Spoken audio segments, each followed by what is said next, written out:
Hi guys! Welcome back to my mini vlog. So, ngayong araw is, ang routine ko is maghuhugas ng pinggan. So, ayun na nga, naghuhugas na ako. Kasi nga, walang pasok kami kaya naglinis ako ng bahay. 1 week po kasi kaming walang pasok. So, ayan na nga, naghuhugas na ako. So, dumating yung grandmother ko.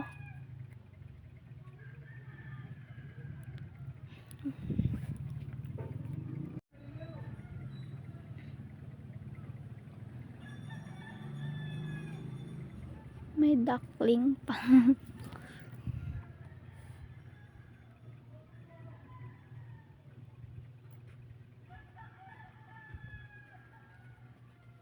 So, tapos na ako maghugas at ito naman yung gagawin ko. Alisin ko yung curtain at papalitan ko siya. Ang hirap guys, tanggalin yan kasi nga may thumbtacks. Mahirap talaga tanggalin pero at least natanggal ko siya. So, tinupi ko na, tingnan nyo naman guys. Sobrang dumi. Ayan, pinapalitan ko na siya guys.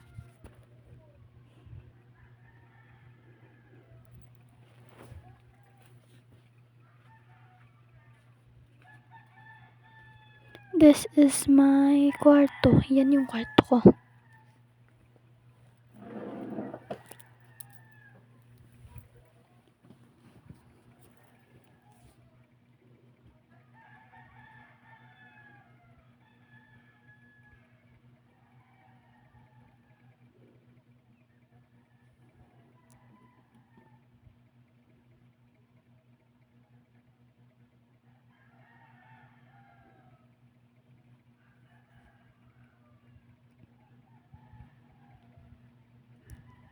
So, ayan yung isa naman yung ating ilalagay. Ang hirap guys niyang ilagay, promise. Ang sakit sa sa kamay. Pero at least, tatapos ko rin. Kahit super hirap. Tanghali na yan. Hindi pa ako niyang kumakain.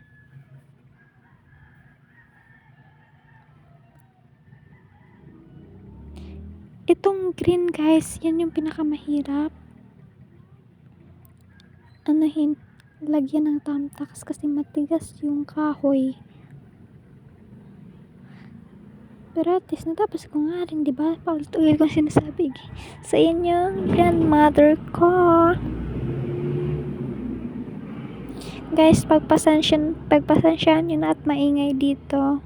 Kasi madaming dumadaan ng mga truck, motorsiklo, at iba pa. So, ayan na nga guys. Back forward naman tayo sa ating story. Ayan na. Kakain na ako kasi tanghali na. So, may ulam kaming crab at allergy ako sa crab. Kaya sardines na lang yung inulam ko. Because it's my favorite. Hahaha.